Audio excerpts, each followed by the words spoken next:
Dlho sme sa nevideli. Ako sa máte? Dobre. Naozaj? Bežne za mnou prídete, len keď vám horí pod zadkom, alebo vás niekto naháňa z benzínu. Raz sa mi to stalo. Vďaka Bohu som sa vymočil na zápalke. Tak, čo sa deje?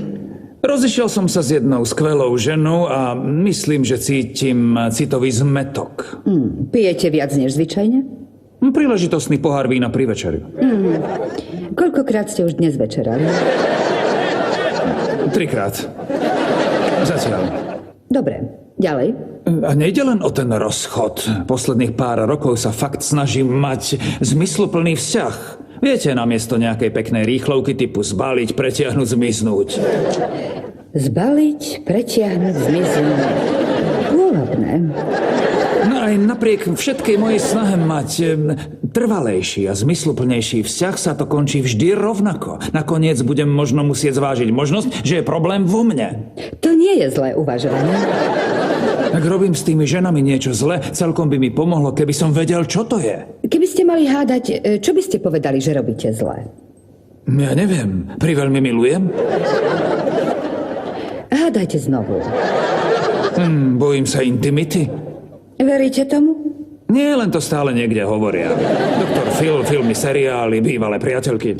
Niečo sa vás pýtam. Čo podľa vás znamená prežívať skutočnú intimitu so ženou?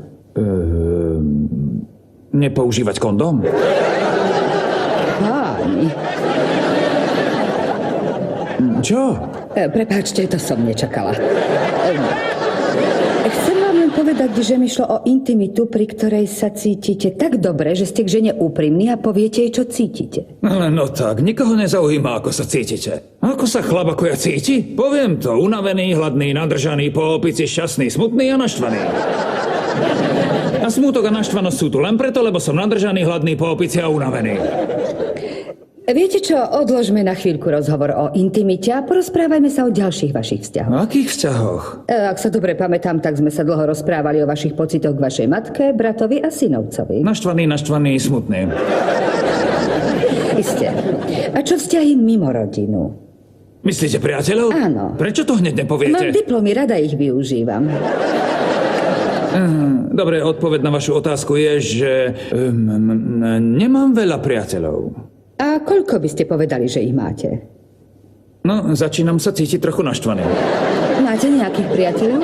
No, tak som dospelý chlap, mám známych. Trávite so svojimi známymi čas? Na čo, aby som hovoril o svojich pocitoch? Nie som z tých, čo veľa rozprávajú, keď necítim možnosť vrznúť si. Bolo by pekné mať v živote vzťahy, ktoré nie sú založené na snahe dostať niekoho do postele. Netušíte, o čom hovorím však? Nechytám sa. Teraz som naštvaná a smutná. Možno ste dosť nevečerali.